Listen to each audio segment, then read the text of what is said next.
Let's talk for a moment about souvenir pencils.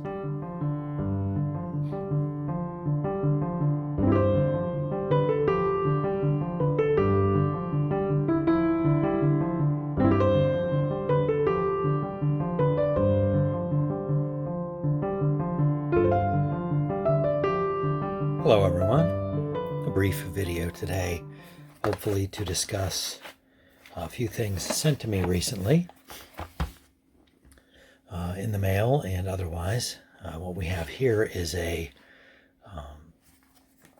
candy box, Wolfgang candy, that was marketed as a pencil box for school, which is a fantastic idea. And it occurred to me that I tend to use cigar boxes for pencils, although I do use some cheap plastic back to school sale pencil boxes more recently, but I tend to favor cigar boxes because they're sturdy and easy to find, relatively cheap, and they're about the right size for pencils if you shop carefully.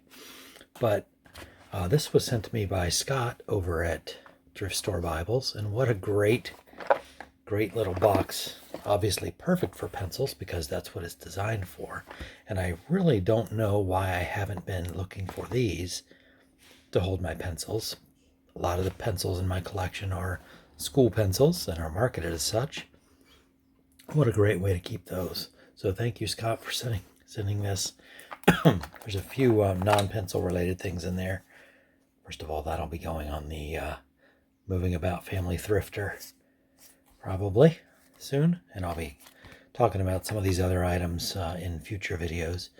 I have a video planned for this little guy here for a specific purpose, which I'm sure is why Scott sent it to me. Let's look briefly at some of the pencils herein. I want to talk primarily today about souvenir pencils. Can a school pencil be considered a souvenir pencil? I'm not sure, but I don't know if there are any souvenir pencils in this pack. To depart a little bit from the topic, this USA Gold pencil in natural wood finish with a light lacquer. I think, as an aside, the USA Gold probably should be replacing the Ticonderoga as the standard classroom pencil in the US. But that is a subject for another video. Very nice example of this pencil, though I don't have one just like it. So that is a happy addition to my collection. Speaking of Ticonderoga, here we have a 2 5/10 Ticonderoga, likely a USA made, if we can see it. And we can, USA, Dixon Ticonderoga fine pencil. If they continue to make them like this, there would be no need to replace it as the standard American yellow school pencil. I'll be covering some of these pencils in detail likely in future videos, Scott and others, so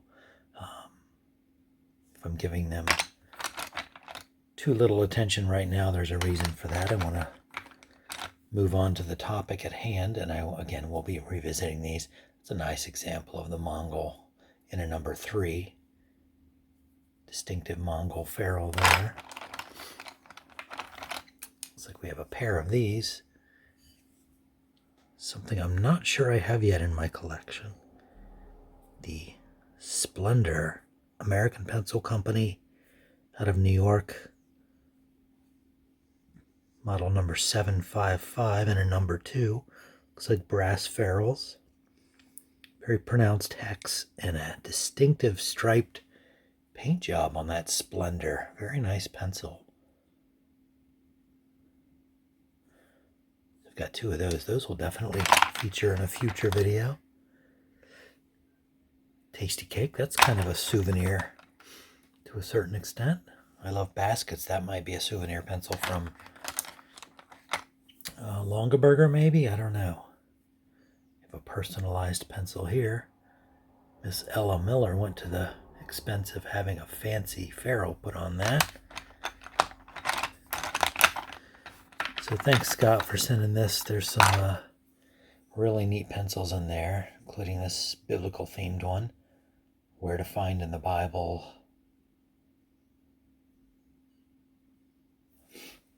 Cool.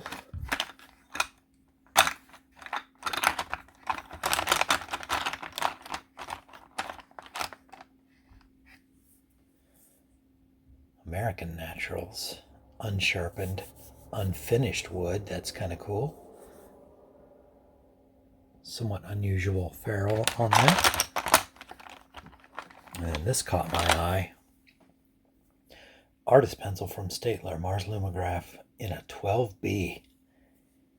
Look at the thickness of that graphite core on a 12B pencil. I've got a set of Lumographs, but I think it only goes up to 9 or 10B in the set I have. So that's a neat addition as well. So thank you, Scott, for sending that. Again, I'll be focusing on some of the pencils in this box in a future video, but I wanted to get that out there. And from the intro, a couple of pencils sent to me by Joe St. Benedictus. Check him out on YouTube also. Fun channel. It's like some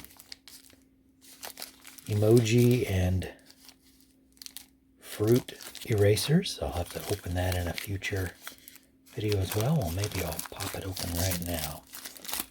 Just see what's in here.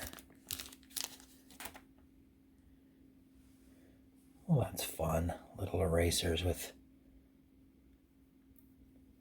emojis and fruit, as I said. Thanks, Joe. That's tremendous fun there. This guy, Souvenir Pencil from sunny Florida. Look at the fun, bright coloring on that pencil. It's a round Souvenir pencil and this tremendous alligator pencil topper. Do kids still use pencil toppers? I don't even know, but what a fun one that is.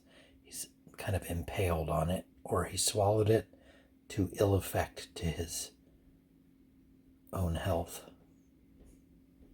Awesome. Thank you, Joe. And then this one, I'm not sure. I kind of get the sense this might have come from like the Hall of Presidents at Disney or Magic Kingdom or Epcot, wherever that is. It's been a while since I've been there, so I can't say for sure, but looks like this was from the time when Donald J. Trump was still president. But we have all of the presidents here printed in surprising detail on the shaft of this pencil. If I had my magnifying glass, I could actually read that probably. But all the presidents there printed on this. Although if it was from Disney or Epcot, I'm sure it would have their logo on it. They never hesitate to put their logo on everything. So probably not from that, but neat little souvenir pencil from wherever it came from. Nicely printed. Very well done. Thanks, Joe. Speaking again of souvenir pencils, my kids were recently out west visiting national parks and brought back these very nice unfinished round wood pencils from Arches National Park. There's no indication here on who made this, but these sure remind me of Field Notes pencils. Has some that look very similar. The ferrule and the green eraser especially makes me think of that. Pretty high quality for a souvenir pencil. What got me, well, this is one of the things that got me thinking about souvenir pencils, but I had a former pastor that was a pencil collector, and I believe got into pencil collecting because of grabbing them as cheap souvenirs. He would travel with his family, and wherever he went in the gift shop, he would pick up souvenir pencils because it would have the name of the place on it. And I guess that was better for a pastor than picking up the little shot glasses and, cheaper than pennants or those little silver spoons. So grabbed some pencils, and he started collecting pencils because of that. He was just memorializing places where he had been with his family. So if you are a pencil collector, I guess now's your chance to enter the comments and tell me how you got into collecting pencils and why. But kind of makes sense the way my pastor friend ended up starting. So thank you to my kids for the thoughtful gift.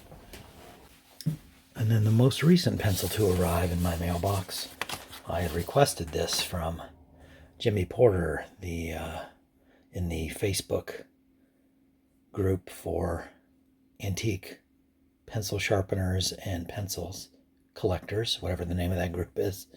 I saw he had posted a picture of some of these wonderful pencil sharpener museum, Salina or Salina, Texas. If it was in Ohio, I think we would pronounce it Salina. Maybe they pronounce it differently in Texas. But I believe Mr. Porter is somehow involved with this pencil sharpener museum. And though we have a somewhat local to me pencil sharpener museum, I have never been able to visit when it was open, which has been heartbreaking. Every time I go, it's closed for some reason or another. But if you're ever in Texas, whatever part of Texas that represents, maybe arrange a visit to the Pencil Sharpener Museum in Salina or Salina, another souvenir pencil, but with a pencil and sharpener theme. So terrific. Thanks for sending that, Jimmy Porter. So again, if you are a collector of pencils, let me know what you think of souvenir pencils, or what got you started in collecting pencils. Thanks for watching this brief look at some souvenir pencils today. Hope to see you here again next time.